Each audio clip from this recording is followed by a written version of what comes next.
voilà, pile à temps pour le jeu du mois. Oui, bonjour, bonsoir, bienvenue dans une nouvelle chronique du Petit Point Geek. Je m'appelle Scylla, tout ça, t'as compris, on passe. Installe-toi confortablement, car aujourd'hui je vais te parler d'un jeu à la licence mythique. Tout le monde connaît l'histoire de The Legend of Zelda, ou du moins comment son créateur, le grand Shigeru Miyamoto, l'a fait naître. On raconte que c'est en s'inspirant et en se perdant plus d'une fois dans les paysages de son enfance que Miyamoto a conçu ce qui deviendra une référence d'Heroic Fantasy dans le monde du jeu vidéo. Le scénario est simple, incarner un jeune héros qui va devoir accomplir et mener à bien des quêtes et des défis pour sauver une princesse au pouvoir grandiose et accessoirement sauver le monde. Faut pas déconner non plus. Tout le monde connaît les jeux Zelda. Si je te demandais de m'en citer qu'un seul, je ne serais pas étonné de t'entendre répondre Ocarina of Time, The Majora's Mask ou du dernier en date, Breath of the Wild. Mais il y en a un qui, je trouve, est passé assez inaperçu et qui a besoin aujourd'hui de son coup d'éclat. Je vais te parler de l'un de mes jeux favoris de la Game Boy Advance, à savoir The Legend of Zelda, The Minish Cap. Et oui, je dis la Game Boy et pas le Game Boy, inutile de me le faire remarquer. Range ta fourche, Christine!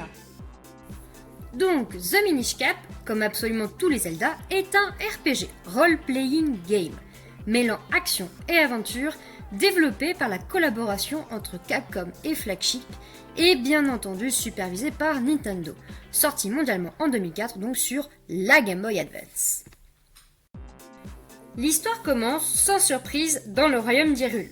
La princesse Zelda vient nous chercher afin de célébrer un événement séculaire, soit l'apparition de la porte menant au monde des Minish, petits êtres humanoïdes à la taille quasi microscopique, qui, selon la légende, auraient aidé les hommes il y a très longtemps en leur fabriquant la Master Sword, l'épée mystique, afin, encore une fois, de sauver le monde.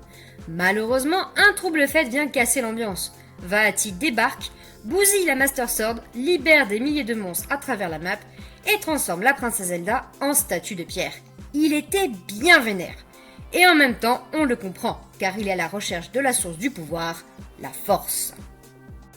Et qui est-ce qu'on appelle pour réparer les dégâts? Tu l'auras deviné, c'est toi. Alors que t'es juste un gamin, petit-fils de forgeron, sans aucune formation de chevalier ou quoi, hein. Mais tu comprends, c'est parce que seuls les enfants peuvent voir les fameux minish. Les adultes en sont incapables et en même temps, on dirait bien que ça les arrange. Tiens Timothée, voilà ta petite épée, ton goûter, et maintenant on va sauver nos miches, s'il te plaît, on est bien en galère. Dans cet opus, il te faudra rassembler les 4 éléments, à savoir la terre, le feu, l'eau et l'air, afin de réparer la Master Sword et d'arrêter Vaati, qui plus on avancera dans l'histoire, plus deviendra ivre de pouvoir. Pour cela, tu devras te déplacer à travers tout le royaume d'Hyrule, développer des techniques de combat, résoudre des énigmes, aller dans des donjons, battre des boss, bref, y a de quoi faire. Tu seras accompagné dans ta quête par Exelo, un sorcier minish, victime d'une malédiction, qui pourra t'aider à te transformer et accéder à des endroits réservés exclusivement aux minish. J'aime ce jeu pour sa simplicité et son efficacité. Même en prenant ton temps, en réalisant d'abord les petites quêtes annexes ou en explorant chaque pixel de ton écran, tu as tout au plus une quinzaine d'heures de jeu devant toi. Tu sais toujours où tu dois aller et ce que tu dois faire, et personnellement c'est quelque chose que j'apprécie. Le niveau de difficulté est évolutif et ça donne vraiment beaucoup de challenge. Graphiquement, c'est une bombe. Pour moi, que ce soit les couleurs, l'animation des personnages, des objets ou des armes, c'est une réussite.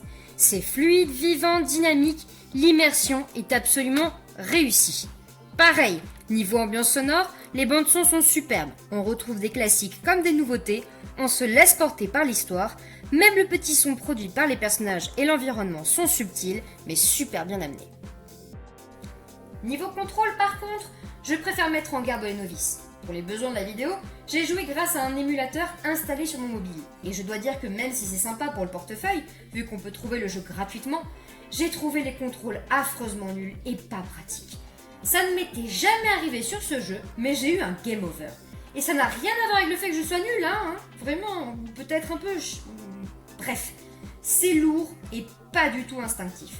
Je ne saurais que te recommander d'y jouer sur la Game Boy Advance ou la Nintendo DS, qui est une console compatible, afin de profiter un maximum de l'expérience et de rager le moins possible.